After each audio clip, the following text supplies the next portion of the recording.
안녕하세요. 오늘은 12신살인데요. 거기에 12신살하고 분묘살은 관련이 없어 보이긴 한데, 분묘살은 요즘 보니까 묘지에 대해서 얘기를 하시는 분들이 계셔서, 여기에 대해서 간단한 얘기를 전해드릴까 합니다. 12신살은 12개이기 때문에 띠별로 12개가 배당이 됩니다. 한 해마다 12개의 신살이 각 띠별로 12마디를 이루면서 배치가 되는데요. 이러한 신살이라고 하는 것은 그 해당되는 기운이라고 보시면 될 것 같습니다. 만약에 어느 한 해가 시작이 되면 그 해를 기준으로 해서 12마디가 배치가 되는데 그 12마디에 일어나는 현상을 축약해서 2마디로 설명을 하고 있다고 보시면 될 것 같습니다. 그래서 각자의 이름이 있죠. 태세가 있고 태양이 있고 상문이 있고 태음이 있고 오기, 간부, 사부 이렇게 지덕, 세파, 용덕, 그 다음에 백호, 복덕, 천구, 조계, 병부 이런 식으로 용어들이 지금 들어가 있습니다. 화면에 있기 때문에 화면에 있는 내용을 보시면 될 것 같습니다. 어려운 내용은 아닙니다. 이걸 전체를 다 말씀드릴 수는 없고요. 쥐띠하고 소띠에 대해서만 간략하게 살펴보도록 하겠습니다. 거기에 앞서서 인생 기록은 이제 환경 요소의 영향을 많이 받는다는 것을 상식적으로 알아두실 필요가 있을 것 같아서 첫 번째 제목으로 잡았습니다. 신살도 영향을 주기 때문에 그러한데요. 관련이 있긴 한데요. 환경에 사주상으로 문제가 있으면 그 해에 어떤 문제가 발생하는데요. 집안의 구조를 보면 그 사주상의 문제를 일으키는 요소가 집안의 어느 방에 존재하고 있습니다. 실제로. 그런 경우가 상당히 많고 대부분 그렇게 구성이 되어 있습니다. 실제 이제 경험을 해보면 좀 이해가 더 쉬울 텐데요. 어찌됐든 그 경험칙에 의해서 분석을 해보더라도 실제로 사주상에 문제가 터지는 것은 해당 방에 안 좋은 물건이 나에게 해를 가하고 있기 때문이다. 이렇게 생각을 하시면 될 것 같습니다. 그래서 만약에 사주상으로 문제가 있는데도 불구하고 환경상 조건이 좋다면 약간 다르게 기lum이 발생하겠죠. 기lum의 강도에 있어서 차이가 발생하게 됩니다. 그래서 같은 사주라도 영향력의 차이가 환경에서 이루어지고 있다는 점을 좀 이해할 필요가 있을 것 같습니다. 그리고 만약에 어떤 사고가 일어났다라고 할 때도 그렇고, 만약에 승진해서 탈락을 했다 할 때도 그렇고, 나에게 해가 되는 문제가 있다. 그럼 집만 그러냐? 집만 그러는 건 아니고 사무실도 마찬가지입니다. 실제 점사에서 이렇게 문제가 있어서 문제점을 지적하면서 그 해당 집안에 해당 방에 어떤 물건이 놓여져 있는가를 확인해 보면 실제 자신한테 해가 되는 물건들이 놓여져 있습니다. 개운법에서는 이제 이러한 것을 제거하는 것이 이제 한 방법이 될 수 있겠는데요. 그래서 사주나 풍수는 서로 연관이 되어 있습니다. 뗄래야 뗄 수 없는 관계성이 있다. 천간과 지지라고 하는 두 가지 구성 요소를 가지고 풀이를 하는데요. 실제 이 천간과 지지는 많은 의미를 담고 있죠.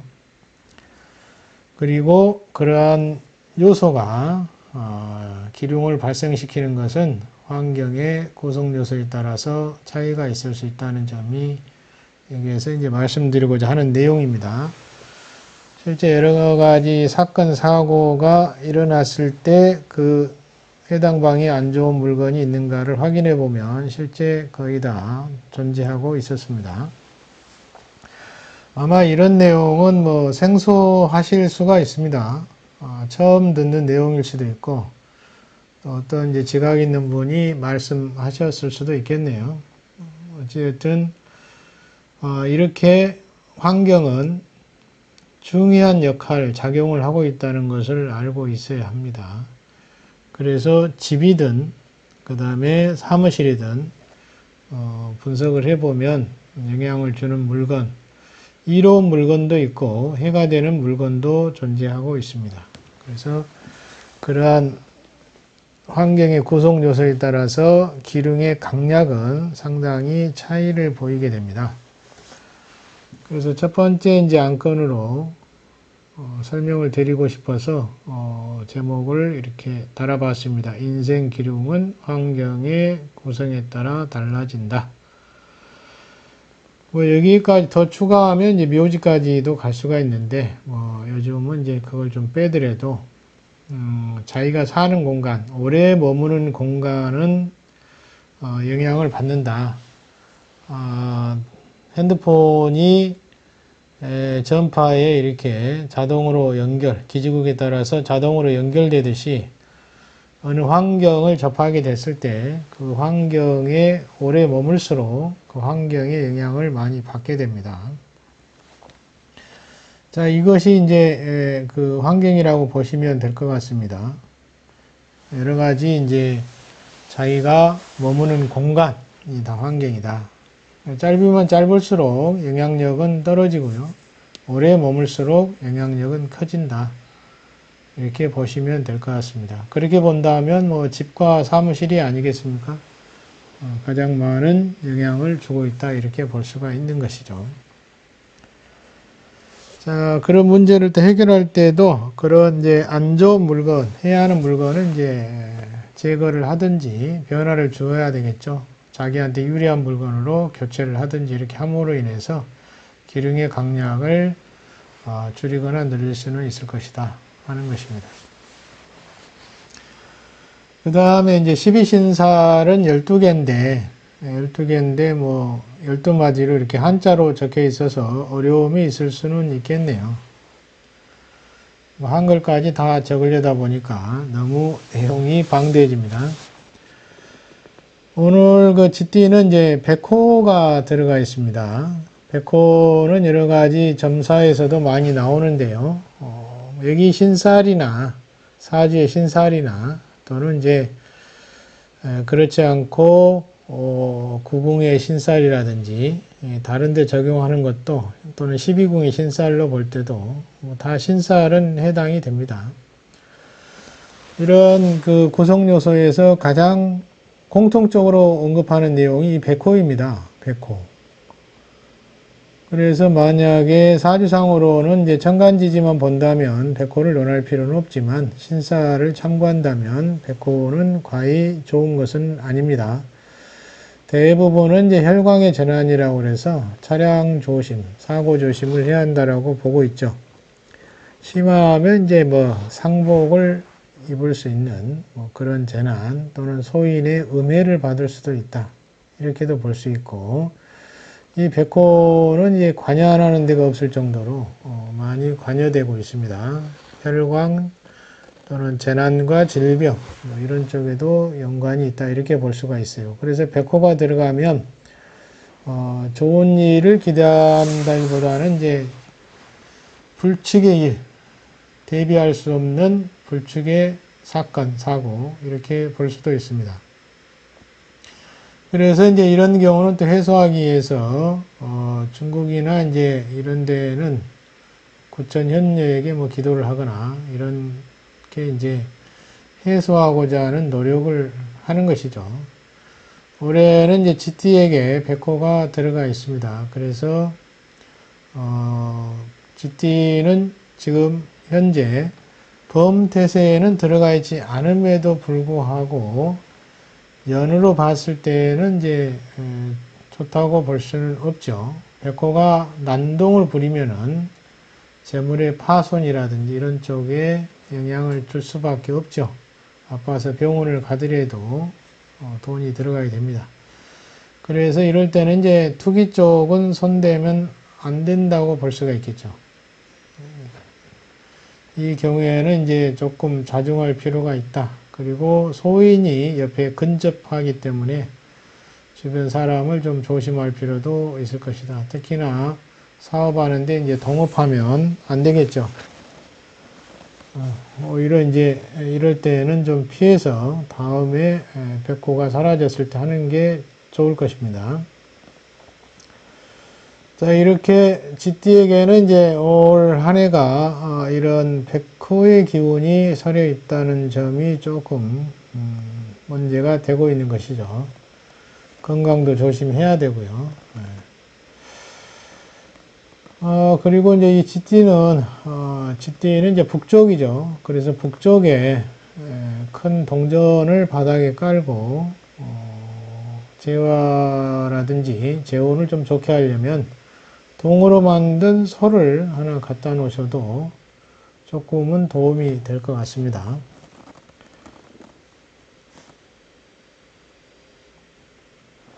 그리고 이제 소띠는 복덕이 들어가 있죠. 복덕이 원래 이제 세운에 들어오면은 만사가 길하다 이렇게 보고 있는데요. 이 소띠는 파태세에 들어가 있습니다. 파태세. 파태세인데 파자가 그 깨질 파자입니다. 그래서 소내, 소모 이런 쪽으로 생각하시면 될 것 같습니다. 그래서 갑자기 발생하는 재물의 파괴 이렇게도 볼 수가 있고요. 아무튼 그 친구 관계가 잘 형성이 되고 있는데 이것도 깨질 수 있다. 그러니까 파는 이렇게 깨지는 쪽에 영향을 준다는 것입니다. 만약에 합작을 했다면 그것도 불순한 일로 깨질 수 있겠고요. 또 신체는 에너지 기류의 변화 상태가 깨질 수가 있겠죠. 그래서 질병이 도래할 수도 있고, 또는 잘 사귀던 친구와 헤어질 수도 있고, 연인 관계를 말합니다. 연인 관계. 자, 이렇게 소띠는 이제 복덕이 들어와서 좋은 점도 있는 반면에 파태세에 해당이 되기 때문에 올해는 이러한 좀 불순한 일들도 같이 겸해져 올 수가 있다.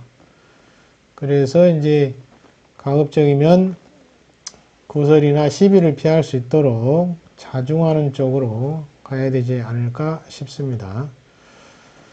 너무 나서면 문제가 발생할 소지가 있다 하는 것이죠. 그래서 이제 이 소띠는 조금 아쉬운 점이 파태세 때문에 아깝고요. 쥐띠는 백호가 붙어 있어서 좀 그렇죠. 그래서 이제 이런 경우는 가급적이면 재화를 좀 하거나 이렇게 하는 게 좋습니다.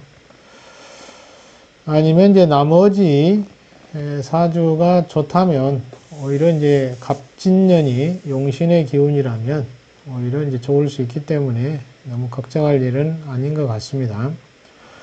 그리고 이제 소띠인 경우에는 이제 재운을 좀 좋게 하려면 서쪽에 동으로 만든 용을 갖다 놓는 것도 한 방법이 될 수는 있겠네요. 자, 제화법은 뭐 상당히 여러 가지 사용이 됩니다. 띠별로 또 이렇게 각자 제화법이 다를 수도 있고요. 공통적으로 사용하는 제화법도 있습니다. 그래서 이제 오늘은 시간상 쥐띠하고 소띠에 대해서 말씀을 드렸습니다. 이것을 좀 참고해 보시기 바랍니다. 그리고 이제 분묘살인데요. 어떤 분이 그 전원주택을 급하게 구매해서 갔는데 그 주변에 묘지가 있는 것을 이제 잘 살펴볼 겨를도 없이 갔다고 합니다. 그런데 실제 가보니까 주변에 묘지투성이었다. 그래서 이제 몇 개월 못 살고 다시 이제 튕겨져 나왔는데요. 이 분묘살은 살이 붙는 것은 그만큼 이제 해로운 영향을 주기 때문에 살자를 붙여서 사용을 합니다. 분묘 그러면 음기가 강해지기 때문에 이 음기는 사람한테는 상당히 해로울 수가 있는 것이죠. 너무 근접해 있는 것도 좋지는 않습니다. 실제 일산에서 어느 사업장을 한번 방문한 적이 있는데요. 그 사업장의 주변에 분묘가 하나 있었고요. 그 분묘 아래쪽에 새로 쓴 묘가 있었습니다. 그런데 이제 그 공장하고 이렇게 마주보는 구조였는데 실제 공장에는 이제 조금 파란이 일어났습니다. 묘지를 쓰고 나서요. 상당히 이제 경계선 근처에 있었기 때문에 근접한 거리에 있었습니다. 한 100여 미터 정도 근처에 있었는데요. 이런 음기가 강한 것은 상당한 영향력을 주게 되고요. 특히나 이제 근접한 시일 내에 썼던 얼마 되지 않은 분묘 이런 것은 더욱더 강한 영향을 준다고 볼 수가 있습니다. 위치나 방에 따라서 영향을 주는 정도 또는 뭐 영향을 주는 내용이 조금씩은 달라지는데요. 제가 갔던 그 한 사례는 이제 그러한 내용이 있었습니다. 그래서 재물이 깨져 나가는 환경이 되고 있었죠. 아무튼 이 분묘살을 이제 화해를 해야 되는데요. 어떻게 이제 꼭 이사만이 좋은 방법은 아니고요. 뭐 또 화해를 할 수도 있으니까요. 화해를 해서 사용하는 것이 좋습니다. 화해를 하시려면 이제 양기를 조금 보충해 줘야 됩니다. 양기를 강화시켜야 되는데 강한 양기를 갖고 있는 것으로 보는 것이 청룡입니다. 청룡. 그래서 청룡을 설치하거나 아니면 장명등을 설치하면 좋습니다. 장명등을 설치하면 장명등이 뭔지 처음 들어보신 분도 계실 텐데요. 장명등은 24시간 동안 그 불을 켜놓는 등, 이걸 말합니다. 그러니까 오랜 시간 동안 불을 켜놓을 수 있는 등입니다. 그래서 장명등이라고 얘기를 합니다. 그 장명등을 설치하셔도 되고요. 둘 중에 하나 또는 두 가지 다 하셔도 됩니다. 분묘살 화해는 이제 일반적으로 이런 식으로 재화를 하는 것이고요. 또 다른 방법도 있죠. 부적을 쓰거나 다른 방법 등도 많이 존재하고 있습니다. 그 중에 가장 쉽게 해볼 수 있는 방법을 말씀을 드렸습니다. 자, 오늘 이제 정리해 보겠습니다. 오늘 이 12신사를 뭐 12개인데 전체 말씀드리기가 시간이 많이 소요되기 때문에 쥐띠하고 소띠에 대해서 말씀을 드렸고요. 그 다음에 인생의 기륭은 환경의 구성에서 오더라. 환경의 강약에 따라서 크고 작은 기륭이 결정되더라 하는 것에 대해서 말씀을 드렸고요. 또 요즘 그 전원주택에서 분묘가 근처에 있는 경우가 많아서 거기에 이제 애로사항이 있다. 이런 걸 안 좋아하시는 분들도 많습니다. 이것을 이제 가지고 말씀을 드렸습니다. 그런 분들이 좀 있어서 분묘살에 대해서 말씀을 드렸습니다. 화해법까지 말씀을 드렸으니까 혹시나 해당 사항이 있거나 한다면 재화를 해보시는 것도 좋을 것 같습니다. 자, 오늘은 여기까지 해서 마치겠습니다.